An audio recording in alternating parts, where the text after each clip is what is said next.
Genèse chapitre 11, toute la terre avait une seule langue et les mêmes mots. Comme ils étaient partis de l'Orient, ils trouvèrent une plaine au pays de Shinir, et ils y habitèrent. Ils se dirent l'un à l'autre, allons, faisons des briques, et cuisons-les au feu. Et la brique leur servit de pierre, et le bitume leur servit de ciment.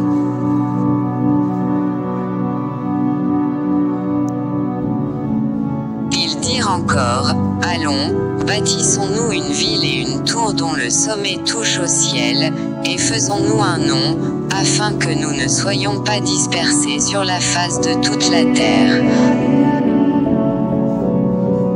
L'Éternel descendit pour voir la ville et la tour que bâtissaient les fils des hommes.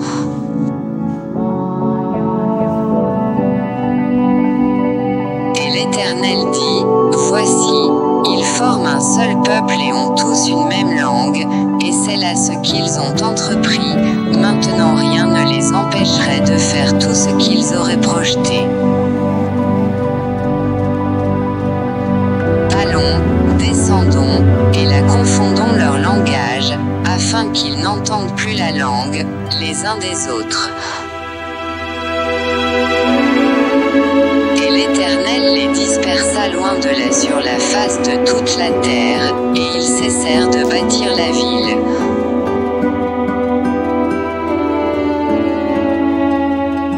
C'est pourquoi on l'appela du nom de Babel, car c'est là que l'Éternel confondit le langage de toute la terre, et c'est de là que l'Éternel les dispersa sur la face de toute la terre. Voici la postérité de Sem. Sem, âgé de 100 ans, engendra Arpachshad, 2 ans après le déluge.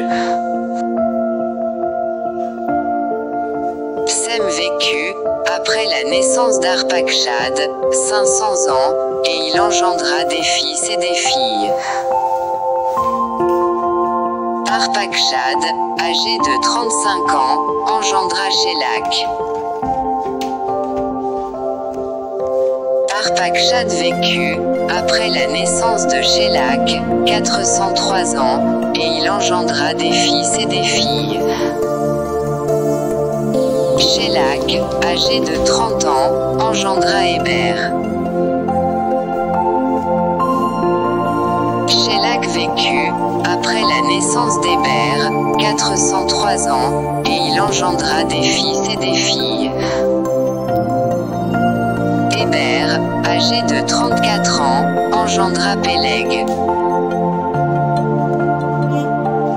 Héber vécut, après la naissance de Péleg, 430 ans, et il engendra des fils et des filles. Péleg, âgé de 30 ans, engendra Réou. Péleg vécut, après la naissance de Réou, 209 ans, et il engendra des fils et des filles.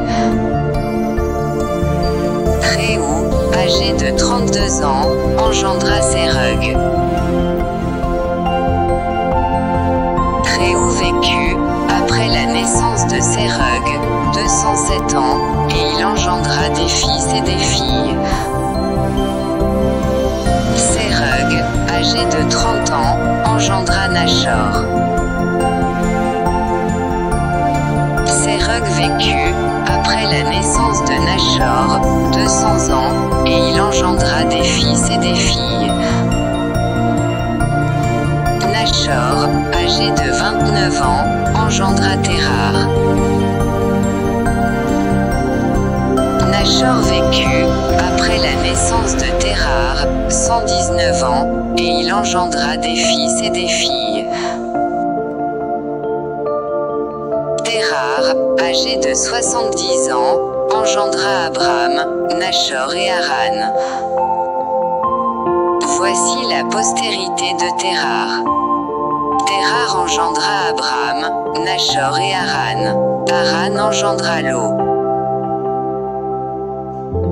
Et Haran mourut en présence de Térar, son père, au pays de sa naissance, à Ur en Chaldée.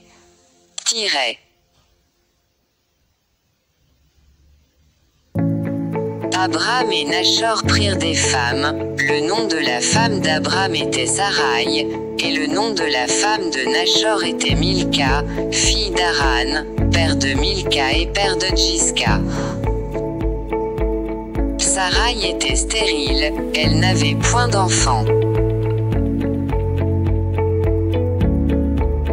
Térar prit Abram, son fils, et Lot, fils d'Haran, fils de son fils, et Sarai, sa belle-fille, femme d'Abram, son fils.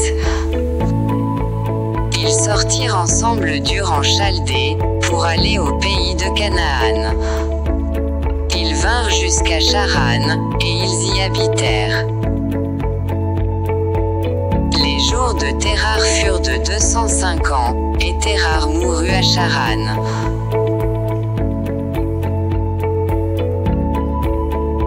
Genèse chapitre 12, l'Éternel dit à Abram, va-t'en de ton pays, de ta patrie, et de la maison de ton père, dans le pays que je te montrerai.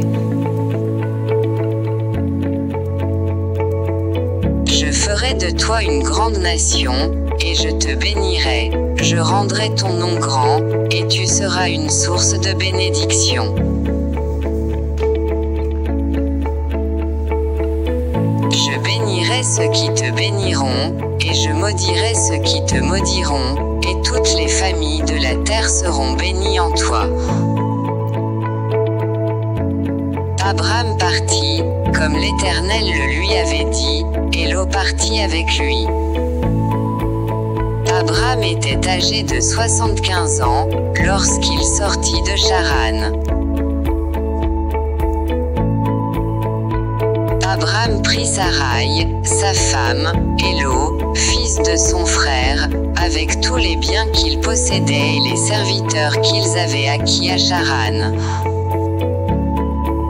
Ils partirent pour aller dans le pays de Canaan, et ils arrivèrent au pays de Canaan.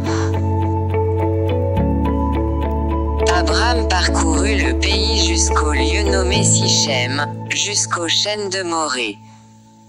Les Cananéens étaient alors dans le pays. L'Éternel apparut à Abram, et dit, je donnerai ce pays à ta postérité. Et Abram bâtit là un autel à l'Éternel, qui lui était apparu. Il se transporta de là vers la montagne, à l'orient de Béthel, et il dressa ses tentes, ayant Béthel à l'occident et Haï à l'orient. Il bâtit encore là un autel à l'Éternel, et il invoqua le nom de l'Éternel. Abram continua ses marches, en s'avançant vers le midi. Il y eut une famine dans le pays, et Abram descendit en Égypte pour y séjourner, car la famine était grande dans le pays. Comme il était près d'entrer en Égypte, il dit à Sarai, sa femme, voici, je sais que tu es une femme belle de figure. Quand les Égyptiens te verront, ils diront, c'est sa femme. Et ils me tueront, et te laisseront la vie.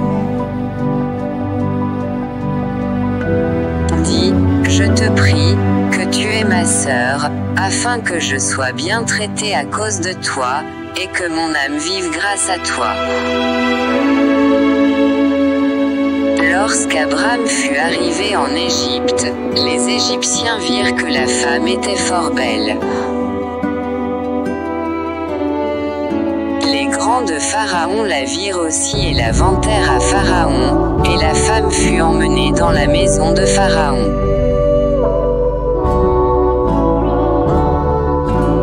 Il traita bien Abram à cause d'elle, et Abram reçut des brebis, des bœufs, des ânes, des serviteurs et des servantes, des ânesses, et des chameaux.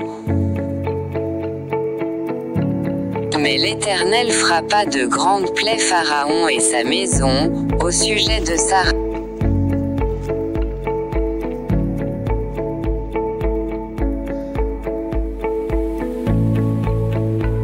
Et Pharaon donna ordre à ses gens de le renvoyer, lui et sa femme, avec tout ce qui lui appartenait.